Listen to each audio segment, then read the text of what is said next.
Assalamualaikum warahmatullahi wabarakatuh. Monggo sareng-sareng ngaos kalih Gus Bahat. Assalamualaikum warahmatullahi wabarakatuh. Bismillahirrahmanirrahim.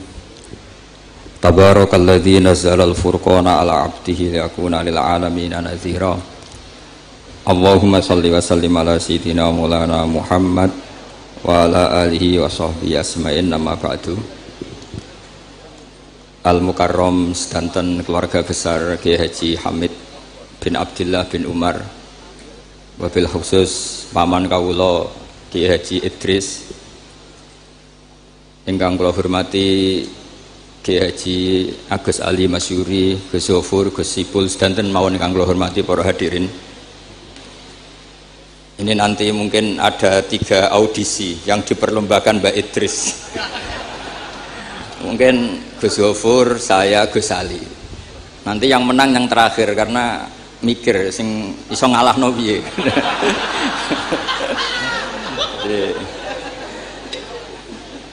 Yang kasihan Gus Zofur karena pertama, jadi saya bisa gasap ilmunya nanti. Begini, kecil saya itu sering sowan Pak Hamid karena memang sepupu mbah saya. Dalam catatan nasab mbah saya kandung namanya Fatimah binti Kholik bin Umar, tapi sepuh-sepuh namanya tidak Kholik tapi Idris. Kayak Mbah Hamid ini nama kecilnya itu Abdul Mukti, jadi di keluarga saya biasa ganti nama. Dulu kecil saya orang manggil Udin, jadi kok bakul bakso. Lama-lama setelah agak-agak alim tuh bangun manggil saya itu Bahauwah dulu. Saya pernah diganti bangun Bahauwah. Lama-lama mungkin terlalu sakral, terus tengah-tengah itu Bahauddin. Begini, dulu saya pernah cita-cita jadi wali karena punya penambah wali. Karena kecil saya itu sering dijak sowan Pak Hamid. Setelah agak besar kok prosedurnya kok agak sulit gitu. Terus jadi tidak ingin gitu. Tapi tadi kata Gus Zofur, sementing pernah nempati tempat yang dipakai wali. Tempat ini pernah dipakai Mbah Hamid. Insya Allah nasib kita kayak Nabi Zakaria, karena takbirnya hunalika, di tempat itu. Begini, jadi saya akhirnya nekuni ilmu itu di sarang. Yang jelas begini, sebelum hadirin tahu banyak, tradisi keluarga saya itu menghafal Quran. Dulu bapak saya Kiai Haji Nur Salim Al-Hafidh setiap kesini itu diminta Mbah Hamid baca Quran di kamarnya. Jadi bapak saya itu kecelok ponaan mantu. Saya dengan Mbah Hamid itu nasibnya sama. Jadi Mbah Umar itu punya istri namanya Maimunah, itu mbak kandungnya Mbah Bedowi. Sama seperti Mas Arwani, semua yang di sini itu keluarga semua, keluarga Lasem. Tapi kesini tidak penjajah karena Mbah Kusairi ya sudah di sini. Tidak kok terjun bebas, tidak ada yang bawa gitu. Saya teruskan, nah, cita-cita kecil saya itu ingin jadi wali. Lama-lama kok syaratnya itu repot tuh. Karena idola saya itu Mbah Hamid Pasuruan, kebetulan wali yang jalur sulit. Kalau wali jalur jadab itu gampang, ibu-ibu rada aneh-aneh itu clear sudah. Itu lebih gampang. Itu tapi Mbah Hamid ini kan ma'ruf bil ilmi karena beliau pernah ngaji di Mbah Khalil Harun di Kasingan, tapi gak lama, yang paling lama di Mbah Dimyati Termas. Beliau lama sekali ngaji di Mbah Dimyati Termas bareng Mbah Limaksum, bareng Mbah saya, Mbah Sidik, terus bareng banyak. Kita tahu Mbah Dimyati Termas adalah adik kandung Kiai Mahfud At-Turmusi. Kiai Mahfud bin Abdullah bin Abdul Manan. Abdul Manan ini adalah awaluman lazama min ahli Jawa, mulazamah di Sayyid Az-Zabidi, Sahibul Ithaf, yang mengarang kitab Ithafus Sadat Al-Muttaqin. Itu murid mulazimnya itu orang Jawa, namanya Abdul Manan. Terus beliau punya anak namanya Abdullah, punya anak Mbah Mahfud, yang pada akhirnya jadi gurunya Mbah Hasyim Asy'ari.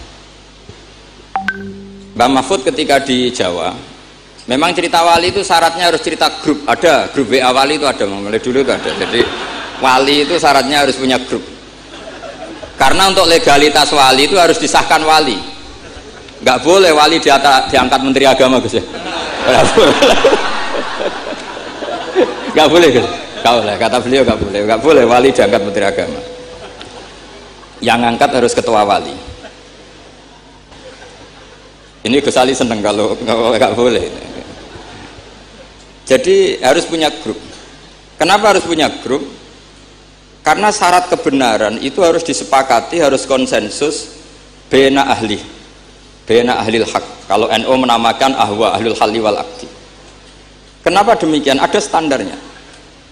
Dulu Kiai Hamid itu ma'ruf ngaji Badim itu malah kitab Jamul Jami', kitab paling ruwet. Makanya alhamdulillah nggak banyak peminatnya. Karena sesuatu yang ruwet nggak perlu diteruskan. Jamul Jami' itu kitab yang saya dulu pernah ngaji Mbah Mun, abahnya Gus Zofur itu khatam. Itu ngaji itu lama sekali karena memang nggak bisa cepet-cepet karena memang harus mikir. Setelah saya ngaji Jamul Jami', ngaji Lubil Usul, karena Kiai Mahfud itu al-usuli. Nah ini kaitannya dengan kewalian Mbah Hamid. Nanti kamu bisa daftar lewat jalur ini, jalur saya ini nanti. Kitab Usul Fikih adalah sebetulnya kitab yang memudahkan kita jadi wali. Meskipun pelajarannya susahnya minta ampun. Kenapa demikian? Karena usul fikih itu yang memberi ruang bahwa qutbu hadaddin adalah al-istildad bil mubahat. Pada akhirnya poros utama agama ini adalah orang-orang soleh itu nikmati ma'abahahu, sesuatu yang dibolehkan Allah Subhanahu wa taala. Saya dulu ya janggal, Mbah Mun itu kalau ketemu bapak saya itu ya guyon terus. Kiai Hamid di Lasem sama Singat kalau ketemu keluarganya sering guyon di ruang tengah itu di Pondok Fakhriyah. Karena mbah saya itu sepupu beliau. Dulu saya janggal sampai Mondok Sarang ya semua ulama kalau ketemu pasti guyon. Ternyata apa? Memang menurut pandangan usul fikih hukum mubah itu tidak ada. Kenapa tidak ada? Karena mubah itu maknanya bisa dilakukan, bisa ditinggalkan. Padahal dengan melakukan mubah seseorang pasti meninggalkan keharaman. Watarkul haram wajib, padahal meninggalkan barang haram itu wajib. Makanya rata-rata pondok-pondok salaf itu jarang santrinya diharamkan rokok, ngopi. Karena kalau kangkang itu ngopi terus rokokan dangak-dangak, itu artinya kan nikmati suasana pondok. Kayak apa kalau itu di bar itu, di kafe. Jadi itu bukan ngopi, itu tarkul haram. Nah, ini saya mohon yang kangkang kecil-kecil jadi wali lewat itu saja. Sehingga tidur itu ya wajib. Karena dengan tidur kamu tidak bisa maling, tidak bisa dugem, tidak bisa ke kafe, tidak bisa di perapatan lihat wanita-wanita cantik. Jadi wan naumu ibaratun antar kilmaasi. Itu cara pandang usul fikih. Sehingga dengan cara pandang seperti ini Allah ngendikan wa min ayatihi manamukum billaili wan nahar. Termasuk ayatnya Allah adalah kamu tidur baik malam maupun siang dan baik subuh. Jadi cara pandang adalah al-manam itu tarkul ma'asi. Sehingga orang-orang usul fikih, makanya ketika Mbah Hamid terkenal wali, kemudian setelah saya besar tahu bahwa orang alim sampai bisa menerjemahkan menadzumkan sulam taufik macam-macam lah.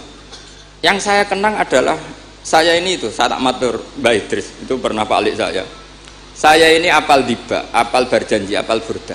Itu juga karena mbah saya kandung namanya Mbah Fatimah. Cung, Pak Hamid itu udah wali, itu mergo apal burda, apal diba. Karena saya masih ingin jadi wali, saya hafalkan.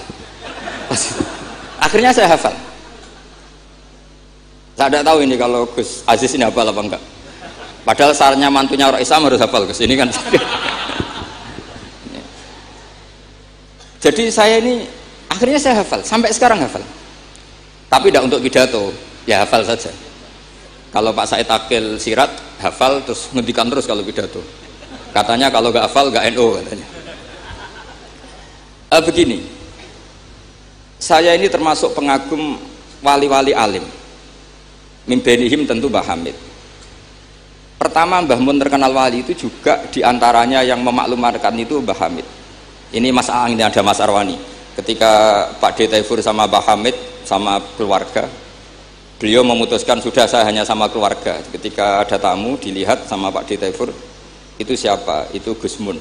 Mbah Hamid spontan ngindikan rojulun alimun waliwah. Semenjak itu orang Mbah Hamid spontan komentari Mbah Mun rojulun alimun waliwah. Semenjak itu orang ya sama lah seperti Mbah Hamid dulu mungkin sudah wali, tapi maklumatnya ketika Habib Ja'far bin Syekhon memaklumatkan bahwa akan datang seorang wali, terus yang datang ngaji Ihya itu Ki Hamid. Nah ini nunggu pengumuman berikutnya. Tapi tadi Gus Gofur sudah mengumumkan Gus Ali datang, ini juga wali ya. Ini. Jadi, anggap saja ini penobatan. Cuma yang agak masalah ini kan Gus Gofur itu pernah putus sama Gus Ali. Mbah Mun saja manggil Gus Ali le. Jadi ini kalau betul penobatan minal adna ilal a'la ini agak. Jadi ini tauliyatul adna lil a'la. Jadi ini agak masalah. Maka belum begitu sah ini tadi. Atau kalau sah ya tanpa penobatan itu memang sudah wali itu. Jadi ini begini, saya minta supaya pendaftaran wali itu lewat jalur ilmu saja. Saya punya sekian cara untuk Anda menjadi wali dekat Allah. Maksudnya wali itu dekat Allah. Tentu tidak akan sekali berbahamid, sudah itu tidak sopan. Ingin sekali berbahamid itu tidak sopan. Jadi wali yang biasa-biasa saja. Yang memudahkan kita jadi wali adalah logika kita atau pikiran kita atau mindset kita itu ngikuti apa yang pernah digariskan Rasulullah SAW. Dan Anda jika melakukan itu pasti wali. Kenapa demikian? Karena begini teks hadisnya. Suatu saat Nabi itu kelihatan senang sekali, terus beliau ngendikan, ini ada di Musnad Ahmad. Absyiru ma'asyiral muslimin, innallaha ta'ala qad fatahalakum baban minas sama. Yaqulu absyiru ma'asyiral muslimin. Wahai orang-orang Islam, kamu harus senang. Karena innallaha ta'ala yubahi bikum al malaika. Allah membanggakan kalian kepada para malaikat. Kira-kira orang dibanggakan Allah itu wali apa enggak? Wali. Yaitu bahwa hadhil ummah, kata Allah, umat ini, umatnya Rasulullah SAW itu berstatus addu faridotan wantazoru ukhra. Umatnya Nabi adalah umat yang sudah melakukan subuh terus nunggu datangnya zuhur. Setelah zuhur dilakukan nunggu datangnya asar begitu. Maka ketika Rasulullah SAW memuji hadil ummah, ini jalur wali lewat ilmu. Itu umat ini distatuskan oleh Rasulullah itu apa? Fal mu'min baina hasanatin. Orang mukmin itu selalu diantara dua kebaikan. Hasanatin qad qadoha wa hasanatin yantaziruha. Selalu dalam kebaikan yang sudah dilakukan, kayak tadi kita sholat subuh. Kemudian kita menunggu sholat zuhur, sehingga setiap saat kita mati status kita adalah penunggu kebaikan. Jadi ini penting saya utarakan supaya orang mukmin selalu melakukan kebaikan dan menunggu akan melakukan kebaikan lagi, sehingga safarnya begitu terus, perjalanannya begitu terus, dan itu bisa menjadi niat. Kemudian sebagian ulama ini dibabkan di bab niat. Kenapa orang di surga selamanya padahal amalnya berdurasi, amalnya terbatas. Misalnya kita masuk surga, amal kita paling banter kan 60 tahun, 80 tahun. Kenapa kita di surga abadal abad? Itu oleh ulama seperti Imam Suyuti dibabkan bab niat. Karena kita punya niat, punya komitmen. Lau isna abadal abad, la amanna ya abadal abad. Lau syi'na abadal abad, ya la sholaina abadal abad. Karena kita punya niat, andaikan kita hidup selamanya, kita akan iman selamanya. Andaikan kita hidup selamanya, kita akan sholat selamanya. Nah, kenapa orang kafir mu'adzab abadal abad padahal dia kafirnya juga terbatas? Karena di hati mereka kalau hidup terus ya akan begitu terus. Sehingga disebut itu dibabkan di bab apa nih? Niat. Nah, orang mukmin barokahnya ada istafet tadi, habis subuh ingin duhur, ingin asar. Selalu perjalanannya dari istafet melakukan kebaikan menuju istafet kebaikan yang lain. Makanya orang mukmin kata Rasulullah SAW, fal mukmin bena hasanatin, yaitu hasanatin qad qadoha wa hasanatin yantaziruha. Sehingga saya mohon sekali kalau jenengan sedang melakukan kebaikan harus langsung punya niat kebaikan yang lain, Makanya saya tetap berharap suatu saat setelah Mbah Hamid akan lahir wali baru, lahir wali. Ngenteni terus. Orang kudu kasil saiki ngenteni wae ben terus. Karena kalau kasil saiki malah ndak nganti ngenteni.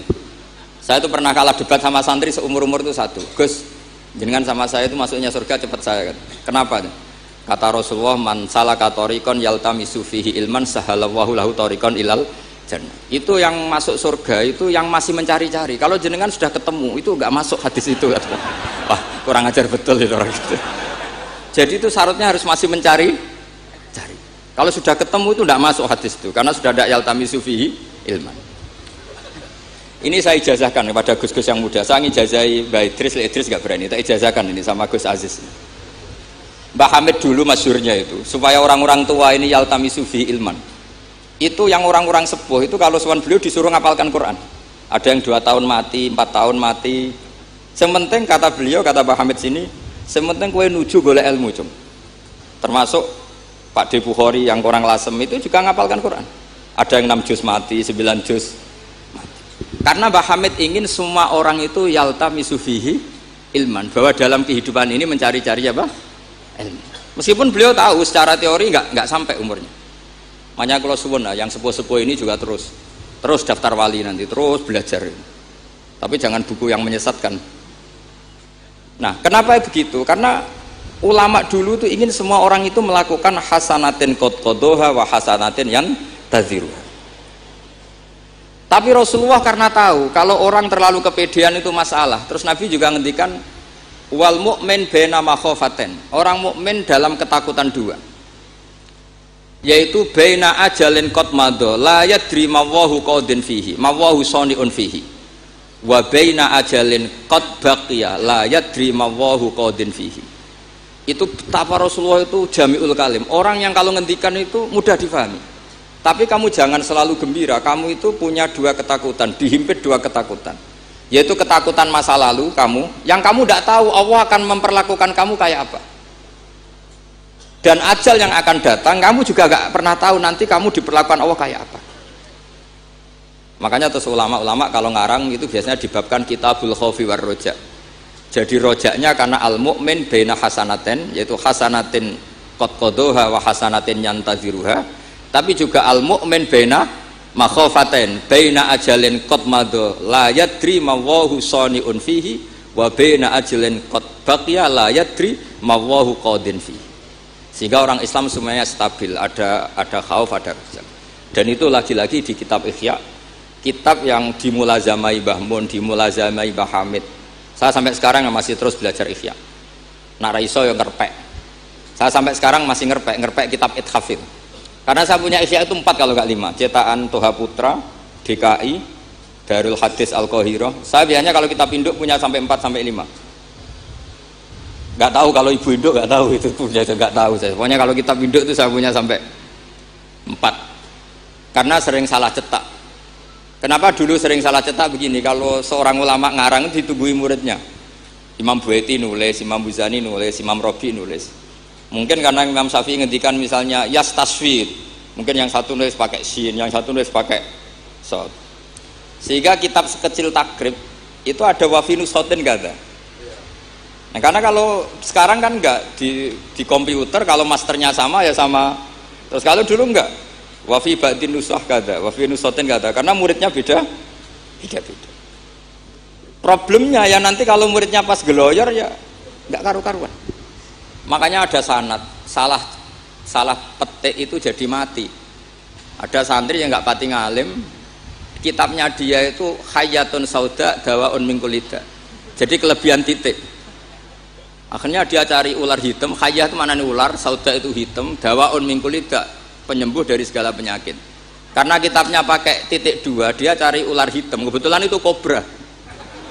Ya dipatok mati. Ya sembuh betul, tidak sakit lagi. Ya, ya dia kitabnya dia itu Hayatun Sauda. Padahal yang benar itu Habbatun Sauda.